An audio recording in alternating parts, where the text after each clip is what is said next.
দাউদ আলাইহিস সালাতু ওয়াস সালাম আর সুলাইমান আলাইহিস সালাতু ওয়াস সালামকে আল্লাহ অনেক ধন সম্পদ, অনেক টাকা পয়সা, অনেক ক্ষমতা দিয়েছিলেন। দাউদ আলাইহিস সালাতু ওয়াস সালাম একদিন গোসল করছেন, তো স্বর্ণের বৃষ্টি হচ্ছে, গোসল বাদ দিয়ে স্বর্ণ কুড়াতে গেছে। তো দাউদ আলাইহিস সালাতু ওয়াস সালামের টাকার এত অভাব হয়নি যে গোসল বাদ দিয়ে স্বর্ণ কুড়াতে হবে, বুঝতে পারেননি।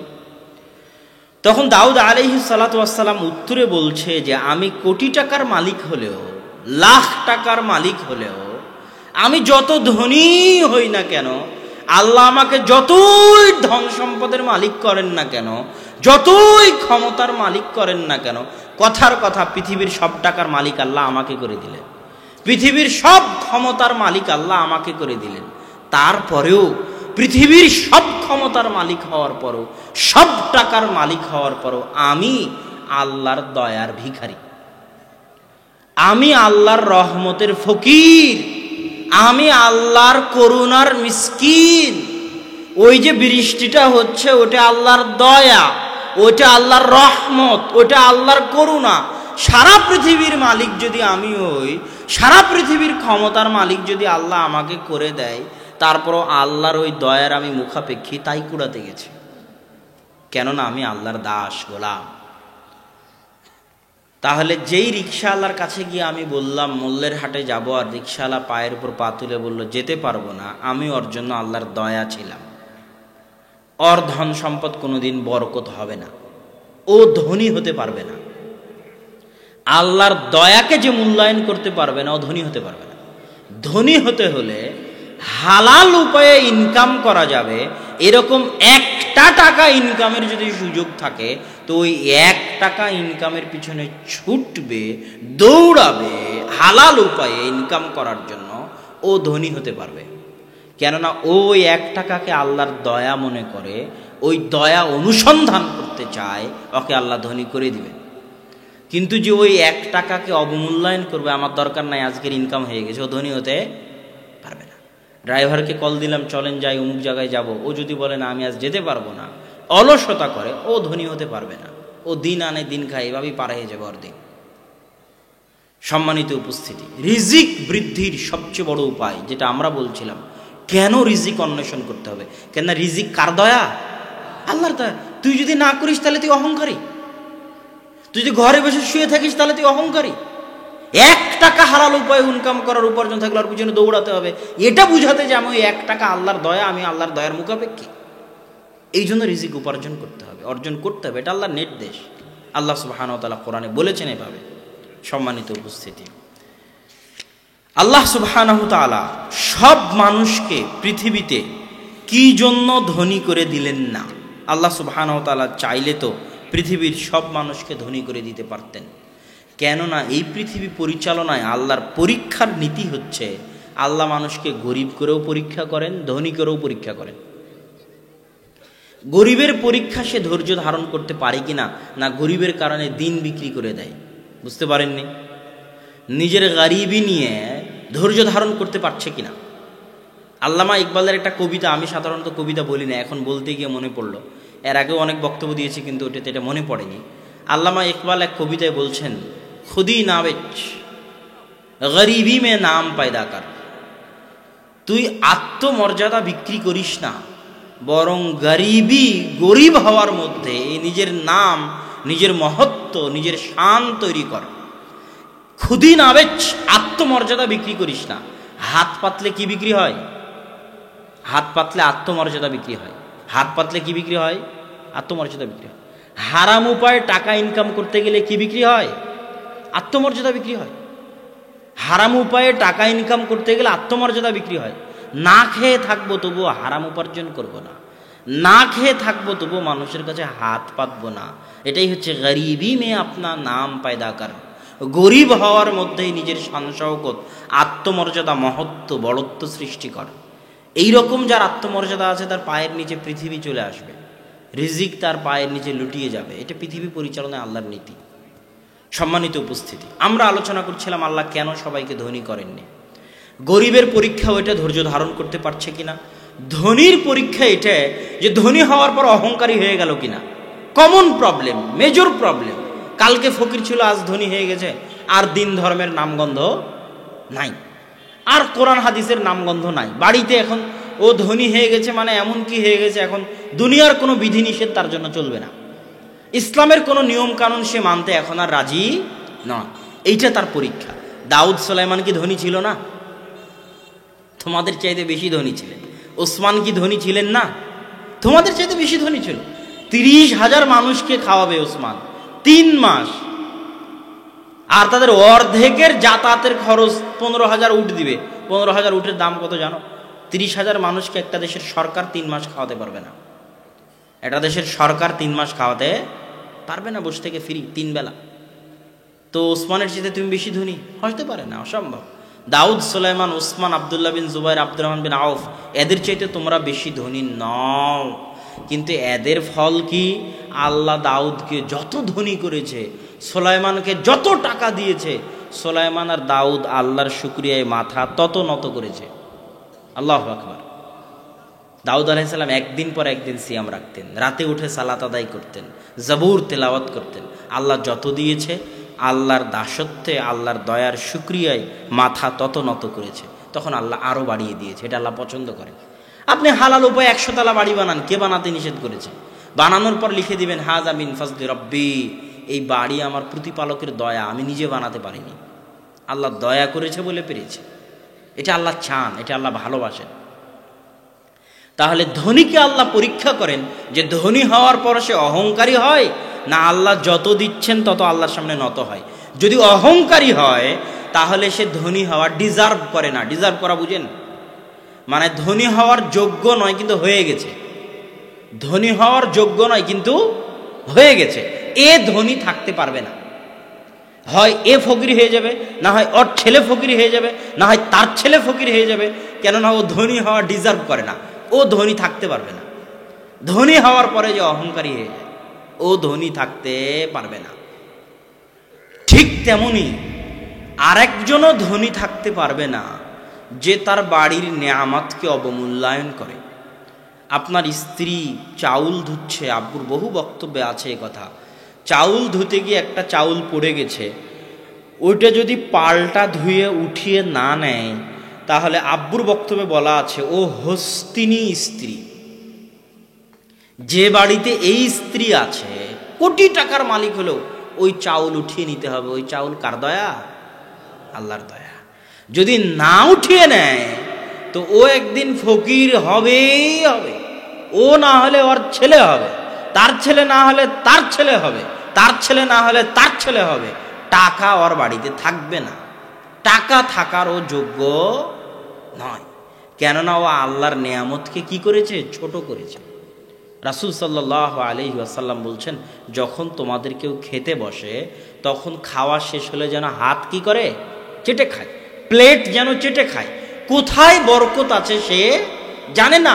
ওই হাতে লেগে থাকা রিজিকও আল্লাহর দয়া, ওই প্লেটে লেগে থাকা ভাতও আল্লাহর দয়া, ওটাতে বরকত থাকতে পারে।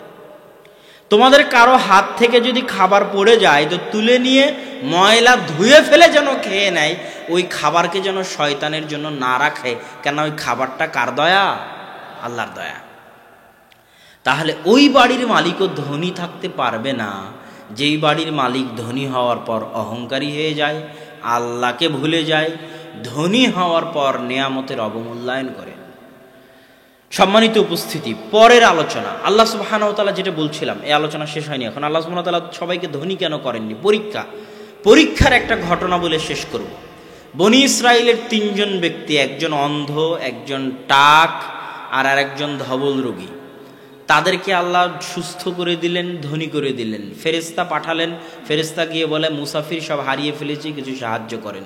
2 জন করেনি, একজন অন্ধ ব্যক্তি করেছে। ঘটনা তো জানেন। তো এখানে কথা হচ্ছে, এই ফেরেশতা কি সত্যি ফকির ছিল? ফেরেশতা তো ফেরেশতা, ও তো ফকির নয়। তো এখন এরা 3 জন যদি যাচাই করতে লাগতো, চলো তো আগে খুঁজে দেখি সত্যি ফকির নাকি গরিব, তারপরে একে দান করব। বুঝতে পারেননি? তাহলে কিন্তু পরীক্ষায় টিকতে পারত না। চাইতে এসেছে, ফিরাতে হবে না। নিয়ে গিয়ে ও যদি হারাম কাজে লাগায় ওর জন্য ও দায়ী। কিন্তু কেউ আপনার কাছে হাত পাতবে আর আপনি তার হাত ফিরিয়ে দিবেন, মানে আপনি আল্লাহর পরীক্ষায় কি হচ্ছেন? ফেল করতেছে। এটা প্রত্যেকটা পরীক্ষা, এক একটা ফকির আপনার কাছে হাত পাচ্ছ একটা পরীক্ষা, এটা আপনি ফেল হচ্ছেন। সুতরাং হাত পাতা ব্যক্তিকে ফিরিয়ে দিতে হবে না, এটাও ধনী ব্যক্তির জন্য পরীক্ষা। সম্মানিত উপস্থিতি, পরের আলোচনা রিজিক বৃদ্ধির উপায়। রিজিক মানুষের কিভাবে বাড়তে পারে, মানুষ কিভাবে টাকা পয়সা বেশি করতে পারে, করা উচিত, করার চেষ্টা করা উচিত। তার 1 নাম্বার আলোচনা হচ্ছে বরকত। 1 নাম্বার আলোচনা কি? বরকত। তার প্রথম আলোচনা বরকতের। বরকত আসে আল্লাহর পক্ষ থেকে। সব বরকত কার কাছ থেকে আসে? আল্লাহর পক্ষ থেকে। বরকত আসে ফেরেশতার মাধ্যমে। যেখানে আল্লাহর সাথে সম্পৃক্ত কিছু আছে, যেখানে ফেরেশতা আছে, ওখানে বরকত আছে। আর বরকতের বিপরীত, আগুন আর পানি পরস্পরের বিপরীত নয়, বিপরীত। তো বরকতের বিপরীত, ফেরেশতার বিপরীত হচ্ছে শয়তান। কে? যেখানে শয়তান আছে ওখানে কি নাই? বরকত নাই। যেখানে শয়তান আছে ওখানে ফেরেশতাও নাই, ওখানে বরকতও নাই। এবার আসেন আল্লাহর নাম। আল্লাহর সাথে সম্পৃক্ত সবই বরকত। 1 নম্বরে আল্লাহর নাম। রাসূল সাল্লাল্লাহু আলাইহি ওয়াসাল্লাম বলছেন, যখন তোমাদের কেউ খেতে বসে তখন যেন বিসমিল্লাহ আল্লাহর নাম বলে খায়। যদি আল্লাহর নাম না বলে খায়, ইয়াকুলু মাআহু শয়তান, তার সাথে শয়তান খায়। তার সাথে কে খায়? তাহলে শয়তান আসলো মানে কি নাই? একটু জোরে বলতে হবে, কি নাই? বরকত নাই। আর আল্লাহর নাম আছে মানে কি আছে? বরকত আছে। রাসূল সাল্লাল্লাহু আলাইহি ওয়াসাল্লাম বলছেন, যখন তোমাদের কেউ বাড়িতে প্রবেশ করে তখন সে যেন আল্লাহর নাম নেয়। আল্লাহর নাম হচ্ছে আসসালাম, শান্তি। এটা কার নাম? আল্লাহর নাম। আসসালামু আলাইকুম ওয়া রাহমাতুল্লাহ, শান্তি এবং আল্লাহর রহমত আপনাদের উপর বর্ষিত হোক। যদি আল্লাহর এই নাম বাড়িতে ঢোকার সময় না নেয় তো শয়তান বলে, শোনো, এই বাড়ি তোমাদের থাকার জায়গা, এই বাড়ি তোমাদের খাওয়ার জায়গা, এই বাড়ি তোমাদের আড্ডা দেওয়ার জায়গা। তো যেই বাড়িতে শয়তান আড্ডা দিবে, থাকবে, খাবে, ওই বাড়িতে কি থাকবে না? জোরে কথা বলতে হবে, কি থাকবে না? বরকত থাকবে না। আর যখনই ঢোকার সময় বলবে আসসালামু আলাইকুম ওয়া রাহমাতুল্লাহ, তখন শয়তান বলবে, শোনো, এই বাড়িতে তোমাদের থাকার জায়গাও নাই, খাওয়ার জায়গাও নাই, আড্ডা দেওয়ার জায়গাও নাই। তো যে বাড়িতে শয়তান থাকতে পাবে না, খেতে পাবে না, ওই বাড়িতে কি বর্ষিত হবে? বরকত বর্ষিত হবে। রাসূল সাল্লাল্লাহু আলাইহি ওয়াসাল্লাম বলছেন, প্রত্যেক যে দরজা আল্লাহর নামে বন্ধ করা হয়, প্রত্যেক যে দরজা পাত্র আল্লাহর নামে ঢেকে দেওয়া হয়, ওই দরজা, ওই পাত্র শয়তান খুলতে পারে না। সম্মানিত উপস্থিতি, তাহলে একদিকে বরকত, একদিকে শয়তান, একদিকে আল্লাহ সুবহানাহু ওয়া তাআলা। আল্লাহর নাম গেল, এবার আল্লাহর বাণী। কোরআন। কোরআনবিহীন জীবন কুকুর শ্রীগালের জীবন। কোরআনবিহীন জীবন গরু মহিষের জীবন। কোরআনবিহীন জীবন, কোরআনবিহীন বাড়ি অন্ধকার বাড়ি, কবরের মতো অন্ধকার বাড়ি। তো আপনি বাড়িতে যদি বরকত চান, ব্যক্তিগত জীবনে যদি বরকত চান,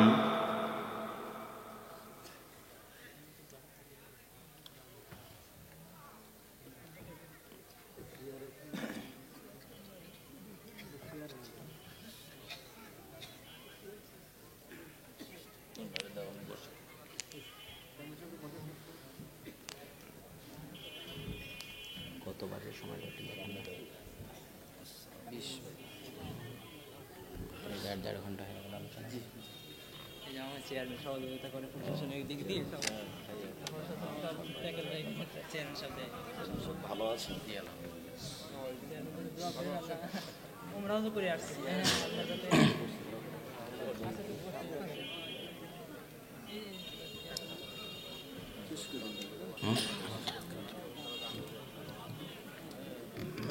তো সম্মানিত উপস্থিতি, আমরা আলোচনা লম্বা করব না, সংক্ষিপ্তভাবে শেষ করে দিই। তো দ্বিতীয় বরকতের উৎস আল্লাহর বাণী, কোরআন। কি বলেন তো? কোরআন। বাড়িতে কোরআন পড়বেন, বরকত হবে, শয়তান পালাবে। কোরআন নাই, শয়তান থাকবে, বরকত থাকবে না, বরকত উঠে যাবে, বাড়ি থেকে শান্তি উঠে যাবে, বাড়ি থেকে শান্তি উঠে যাবে, পারিবারিক প্রশান্তি, ভালোবাসা উঠে যাবে। আল্লাহ সুবহানাহু ওয়া তাআলা আমাদেরকে কোরআন শিখার এবং বাড়িতে বরকত বাস্তবায়নের তৌফিক দান করুক, আল্লাহুম্মা আমিন। ধন সম্পদ বৃদ্ধির কয়েকটা বড় বড় উপায় বলে শেষ করি। এক, আত্মীয়তার সম্পর্ক রক্ষা করা।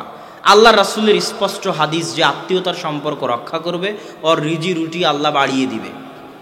আপনি সহি আকীদা, আপনার বাপ বেদাতি, শাহজালাল শাহ মখদুমের মাজারে যায়, তো আপনি কি সম্পর্ক রক্ষা করবেন না? অনেক সহি আকীদার ভাই আছে এই প্রশ্ন বারবার করে। কাফের হলেও সম্পর্ক রক্ষা করতে হবে, মুশরিক হলেও তাকে সম্মান করতে হবে, ভালো ব্যবহার দিতে হবে, না হলে আপনার রুজি রুটিতে বরকত থাকবে না। তো ভাইয়ে ভাইয়ে যতই শত্রুতা থাক, যদি রুজিতে বরকত চান ভালো ব্যবহার করতে হবে, সম্পর্ক রক্ষা করতে হবে। রুজি বৃদ্ধির দ্বিতীয় উপায় হচ্ছে আল্লাহ সুবহানাহু ওয়া তাআলার উপর ভরসা এবং আল্লাহকে ভয় করা। আল্লাহ সুবহানাহু ওয়া তাআলা কোরআনে বহু আয়াতে বলেছেন যে আল্লাহকে ভয় করবে, আল্লাহর উপর ভরসা করবে, আল্লাহ আর একটা রাস্তা বের করেই দিবেন। কোন দিক দিয়ে বের করে দিবেন ও নিজেও কল্পনা করতে পারবে না। আল্লাহ আর রিজি রুটির ব্যবস্থা কোন দিক দিয়ে করে দিবেন ও নিজেও কল্পনা করতে পারবে না, যদিও আল্লাহকে ভয় করে, আল্লাহর উপর ভরসা করে।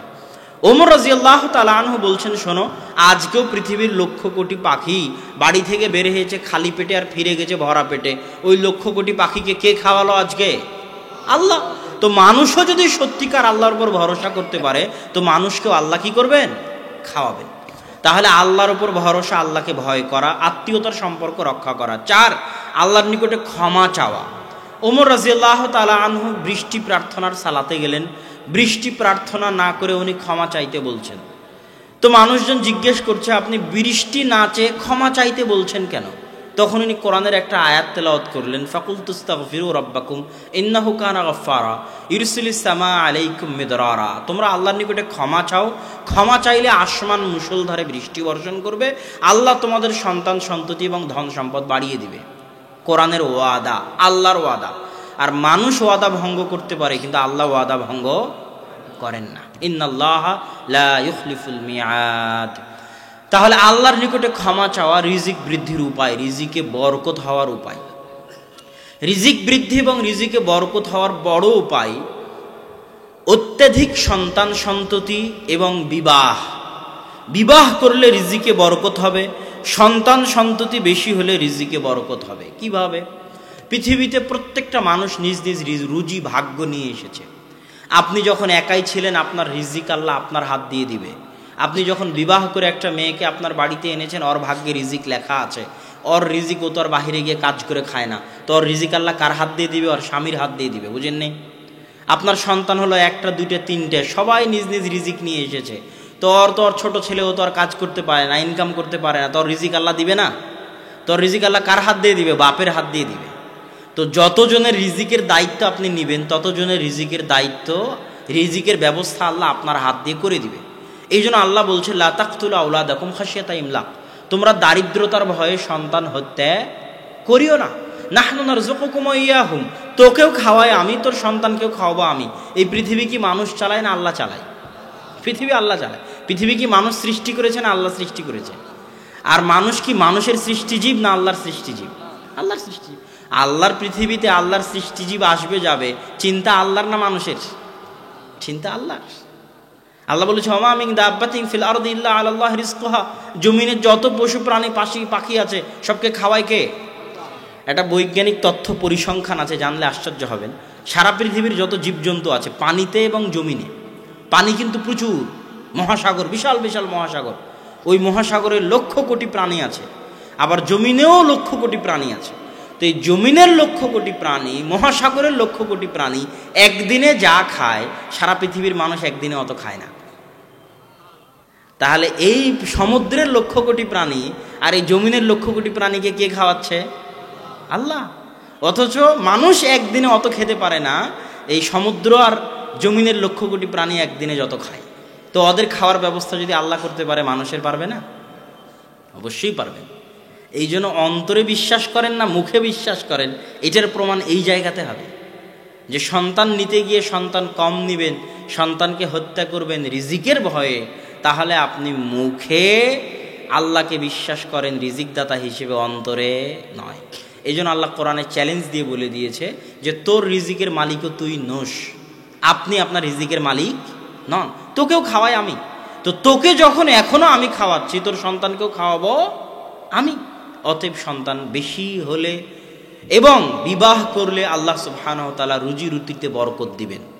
ব্যস্ততার মধ্যে থাকলে আল্লাহ রুজি কমিয়ে দিবেন, ইবাদতের জন্য সময় বের করলে আল্লাহ রুজি বাড়িয়ে দিবেন, এটা আল্লাহর ওয়াদা। এবং রাসূল সাল্লাল্লাহু আলাইহি ওয়াসাল্লামের হাদিস যে কেউ যদি ইবাদতের জন্য আল্লাহর সময় বের না করে তো আল্লাহ কোনোদিন আর ব্যস্ততা শেষ করবেন না, আর ব্যস্ততা বাড়তেই থাকবে বাড়তেই থাকবে বাড়তেই থাকবে, কোনোদিন শেষ হবে না, আল্লাহ শেষ হতেও দিবেন না। আর যদি ওর মধ্যে থেকে একটা সময় দাওয়াতি কাজের জন্য, ইবাদতের জন্য, জিকির আজকারের জন্য, কোরআন তেলাওয়াতের জন্য বের করে নেয়, তো আল্লাহ ওর হাতকে ব্যস্ততা থেকে খালি করে পরিপূর্ণ করে দিবেন। এই কথা আপনি এখানে যতজন বক্তা আছে সবাইকে বলতে পারবেন, পারবেন না? সবাইকে গিয়ে বলতে পারবেন যে আমি আপনাকে অনেক ভালোবাসি, আপনার বক্তব্য শুনি, আপনার ফেসবুকে ইউটিউবে ভিডিও দেখি। আব্দুর রাজ্জাক বিন ইউসুফকে বলতে পারবেন, মুজাফফরুল মহসিনকে বলতে পারবেন, আব্দুর রহমান বিন আব্দুর রাজ্জাককে বলতে পারবেন, সবাইকে গিয়ে বলতে পারবেন। তাহলে এই কথার তো কোনো অর্থ নাই। আপনি আমাকে বলেন আমরা আপনার নিকটে সাহায্য চাই, আপনার নিকটে ইবাদত করি, পরের দিন চেয়ারম্যানকে গিয়ে বলেন আপনার নিকটে সাহায্য চাই, আপনার ইবাদত, পরের দিন এমপিকে গিয়ে বলেন আপনার নিকটে সাহায্য, আপনার নিকটে ইবাদত করি। কথার কোনো ভ্যালু আছে? কোনো ভ্যালু নাই। ইয়াকা না'বুদু ওয়া ইয়াকা নাস্তাঈন, অনলি অন, একমাত্র, শুধুই শুধু আপনারই ইবাদত করি, আপনার নিকটেই চাই, আপনি ব্যতীত কারো নিকটে চাই না, আর কারো দাসত্ব করি না। এর নাম হলো ইয়াকা না'বুদু ওয়া ইয়াকা নাস্তাঈন। এটা হলো ইবাদতে, দাসত্বে আল্লাহর একত্ববাদ, আল্লাহ সুবহানাহু ওয়া তাআলার একত্ব ও অদ্বিতীয়ত্ব। এটাই ইসলামের সৌন্দর্য। এটা ইসলাম কি জন্য করতে চায়? কেননা এই জায়গাতে পৃথিবীর সব বিজনেস, সব ব্যবসা, যত ধর্মীয় ব্যবসা আছে, সেটা হিন্দু ধর্মের ব্যবসা হোক, বৌদ্ধ, জৈন, ইহুদি, খ্রিস্টান, সব ধর্মের ব্যবসা চলে এই জায়গাতে। পাদ্রির ব্যবসা বন্ধ হয়ে যাবে যদি এটা আমি খ্রিস্টানদের বুঝাতে পারি এই বক্তব্য যে তাওহীদুল উলুহিয়া কি, ইবাদতে আল্লাহর একত্ববাদ কি। রাব্বির ব্যবসা বন্ধ হয়ে যাবে যদি আমি ইহুদিদের বুঝাতে পারি যে তাওহীদ কি জিনিস, তাওহীদুল উলুহিয়া। যেমন আবু জাহালের ব্যবসা বন্ধ হয়ে গেছিল আল্লাহ রাসূল যখন বুঝাচ্ছিল তাওহীদুল উলুহিয়া কি। আমি যদি বাংলাদেশের মানুষকে বুঝাতে পারি তাওহীদুল উলুহিয়া কি, তো শত পীর মাজারের ব্যবসা কি হয়ে যাবে? বন্ধ হয়ে যাবে। কি জন্য বন্ধ হয়ে যাবে? এদের সবার ব্যবসা চলে, হিন্দু ধর্মের পণ্ডিত গুরু বলেন, আর ইহুদি ধর্মের রাব্বি বলেন, আর খ্রিস্টান ধর্মের পাদ্রী বলেন। বাপরে বাপ, করেছো কি? তুমি আল্লাহর কাছে সরাসরি কিছু চাইতে পারবে না, তোমাকে ঈসা আলাইহিস সালামের মাধ্যম দিয়ে চাইতে হবে, আমার মাধ্যম দিয়ে চাইতে হবে, একমাত্র আমাদের সাথে আল্লাহর সম্পর্ক। তুমি বেদে হাত দিতে পাবে না, বেদ একমাত্র ব্রাহ্মণরা পড়তে পারে, ব্রাহ্মণদের মাধ্যম দিয়ে তোমাকে আল্লাহর কাছে পৌঁছতে হবে। তুমি এত বড় গুনাহগার, তুমি কেমনে আল্লাহর সামনে কথা বলবা? তোমাকে পীর ধরতে হবে, মাধ্যম ছাড়া, ওসিলা ছাড়া তুমি তো আল্লাহর কাছে চাইতে পারবে না। এই জায়গাতে কি হয়? ব্যবসা। এই জায়গাতে কি তৈরি হয়? ব্যবসা তৈরি হয়। তো তাওহীদুল উলুহিয়ার মূল জিনিস হচ্ছে বান্দা এবং আল্লাহ, বান্দা এবং আল্লাহর কানেকশন ডাইরেক্ট। কানেকশন কি? ডাইরেক্ট। এখানে কোনো ভায়া ওয়াস্তা মাধ্যম নাই।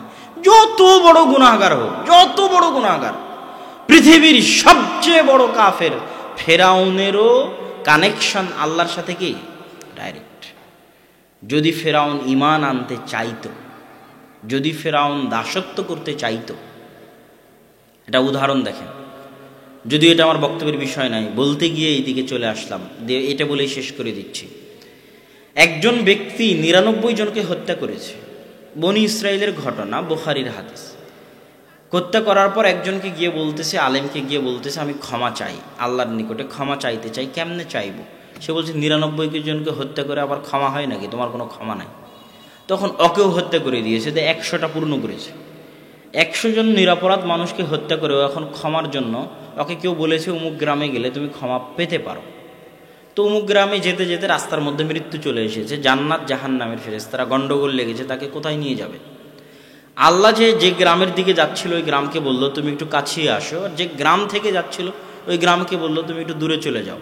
ফেরেশতাদের বললো তোমরা মেপে দেখো কোন গ্রামের বেশি নিকটবর্তী। যে গ্রামে তওবা করতে যাচ্ছিল ওই গ্রামের বেশি নিকটবর্তী হলে তাকে তোমরা জান্নাতি হিসেবে গণ্য করো। তো এই লোকটা কি আল্লাহর কাছে ক্ষমা চেয়েছে? এটা একটু সবাইকে কথা বলতে হবে। এই লোকটা কি আল্লাহর কাছে এখনো ক্ষমা চেয়েছে? চায়নি। মাত্র চাওয়ার কি পোষণ করেছে? ইচ্ছা পোষণ করেছে, চাইবে ক্ষমা, এখনো চায়নি।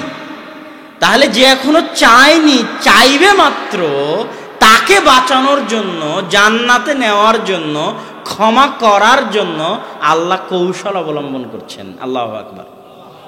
আর আমি আল্লাহর কাছে চাইবো তাই নাকি মাধ্যম লাগবে?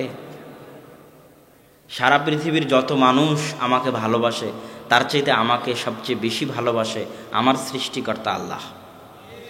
আমার মা, আমার ছেলে, আমার স্ত্রী, আমার বাপ, সকলের চাইতে আমাকে বেশি ভালোবাসে আমার সৃষ্টিকর্তা আল্লাহ।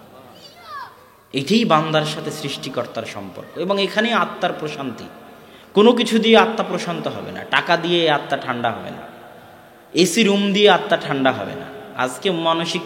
আজকে আপনি সুখ পেতে পারেন, কিন্তু মানসিক প্রশান্তি পাবেন না। টাকার উপর শুয়ে থেকেও রাত্রেবেলা ঘুম হবে না।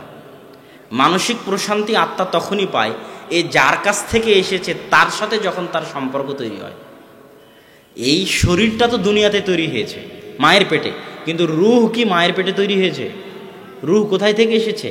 আসমান থেকে, আল্লাহর নিকট থেকে এসেছে। এই জন্য রূহকে বিজ্ঞান ধরতে পারে না। কোত্থেকে আসলো আর কোথায় গেল? করোনা ভাইরাসের মধ্যে কত আইসোলেশনের মধ্যে থেকে, হোম কোয়ারেন্টাইনের মধ্যে থেকে, আইসিইউর মধ্যে থেকে অক্সিজেন দিয়ে রেখে রূহকে আটকানো গেছে? যায়নি। কিভাবে বের হয়, কোথায় থেকে আসে, কোথায় যায়, তাও বিজ্ঞান বলতে পারবে না। তো এই রূহ প্রশান্ত হবে তখন যার কাছ থেকে এসেছে তার সাথে সম্পর্ক তৈরি হবে যখন। ওটা কি আল্লাহ কোরআনে বলেছে, আলা বিযিক্রিল্লাহি তাতমাইন্নুল কুলুব, মহান আল্লাহর স্মরণে তোমাদের আত্মাগুলো প্রশান্ত হয়। মহান আল্লাহর স্মরণ করলে আত্মাগুলো কি হয়? এটা আত্মার খাদ্য। পেটে খাবার না থাকলে যেমন পেট চোচো করে, যখন মানুষ আল্লাহকে স্মরণ করে না তখন আত্মা ছটপট করে। এই জন্য বলা হয়েছে কি জানেন, রব্বানা যালামনা আনফুসানা ওয়া ইল্লাম তাগফির লানা ওয়া তারহামনা লানাকুনান্না মিনাল খাসিরিন। হে আল্লাহ, আমি আমার আত্মার উপর অত্যাচার করেছি, আমার আত্মা অত্যাচারে ছটপট করছে। বলা হয়নি যে আল্লাহ গুনাহ করেছে। আল্লাহুম্মা ইন্নী যালামতু নাফসি, হে আল্লাহ, আমি আমার আত্মার উপর অত্যাচার করেছি, অত্যাচারের কারণে আত্মা ছটপট করতেছে। বলা হয়নি যে গুনাহ করেছি। কেননা প্রত্যেকটা গুনাহ যেটাতে আল্লাহর অবাধ্যতা করা হয় সেটাতে অন্তরে কালো দাগ পড়ে আর অন্তর ছটপট করে। ওই ছটপটের ঠেলাই দেখবেন আত্মহত্যা করে দুনিয়া থেকে চলে গেছে। ওই ছটপটানির কারণে রাত্রে ঘুম হয় না, ওই ছটপটানির কারণেই পরিবারে শান্তি নাই, ওই ছটপটানির কারণেই বাড়িতে শান্তি নাই, স্বামী স্ত্রীর মধ্যে মিল নাই, সন্তান বাপের মধ্যে সম্মানবোধের সম্পর্ক নাই, সমাজে শান্তি নাই, দেশে শান্তি নাই। এই জন্য আল্লাহর স্মরণ হচ্ছে অন্তরের খাদ্য। এবং আল্লাহ এটা পছন্দ করেন যে মানুষ আল্লাহকে স্মরণ করুক এবং আল্লাহর নিকটে চাক, এটা আল্লাহ পছন্দ করেন। ইউনুস আলাইহিস সালাতু ওয়াস সালাম যখন মাছের পেটে, তখন তিনি বলছেন, লা ইলাহা ইল্লা আনতা সুবহানাকা ইন্নী কুনতু মিনাজ জালিমিন।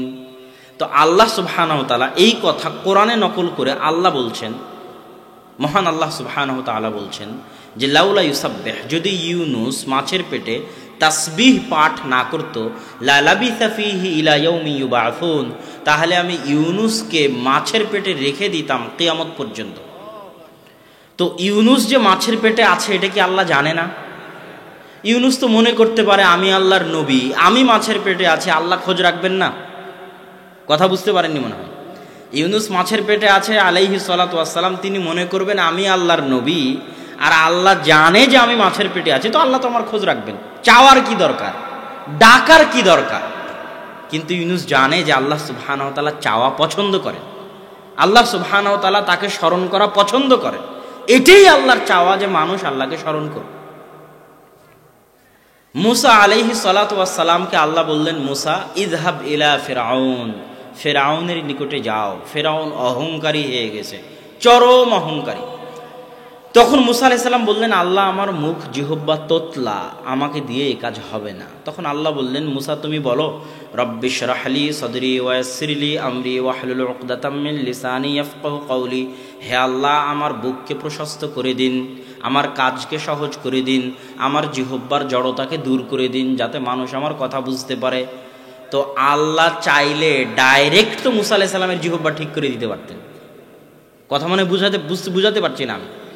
যখন মুসা আলাইহিস সালাম বললো যে আল্লাহ আমার সমস্যা আমার জিহ্বায়, তখন আল্লাহ বলল যাও তোমার জিহ্বা ঠিক করে দিলাম। এটা কি পারতেন না? এটা না করে আল্লাহ কেন বললেন মুসা তুমি বলো, পাল্টা বলতে বললেন মুসা তুমি বলো রব্বিশ রাহলি সাদরি, আল্লাহ আমার অন্তরকে প্রশস্ত করে দিন, আল্লাহ আমার কাজকে সহজ করে দিন, আল্লাহ আমার জিহ্বার জড়তাকে দূর করে দিন। এ কথা পাল্টা আল্লাহ বলতে বলছেন মুসাকে, অথচ আল্লাহ জানেন মুসার জিহ্বায় সমস্যা, মুসার সাথে কথোপকথন হচ্ছে, আল্লাহ চাইলে ডাইরেক্ট ঠিক করে দিতে পারেন, তা না করে আল্লাহ পাল্টা মুসা আলাইহিস সালামকে বলতে বলছেন তুমি চাও। কেননা আল্লাহ চাওয়া পছন্দ করে। তাহলে আপনি কোন লাট সাহেব, আপনার সাথে আল্লাহর কোনো সম্পর্কই নাই আর আপনি আল্লাহর কাছে চান না, এটা অহংকার, এটা আল্লাহ পছন্দ করে না। না চাওয়াটা কি বলেন তো? অহংকার। যত বড় গুনাহগার হন তাতে কোনো যায় আসে না, যত বড় পাপিষ্ঠ হন তাতে কোনো যায় আসে না, কিন্তু চাইতে হবে কার কাছে? আল্লাহর কাছে। আরেকটা কথা বলে আমি আমার আলোচনার দিকে যাই। তো মুসা আলাইহিস সালাতু ওয়াস সালাম বলছেন আল্লাহ ঠিক আছে, জিহ্বা তো ঠিক হয়ে গেল, আমি একাই যেতে সাহস পাচ্ছি না, আমার ভাইকে সাথে দেন। তো হারুন আলাইহিস সালাতু ওয়াস সালামকে সাথে দেওয়া হলো।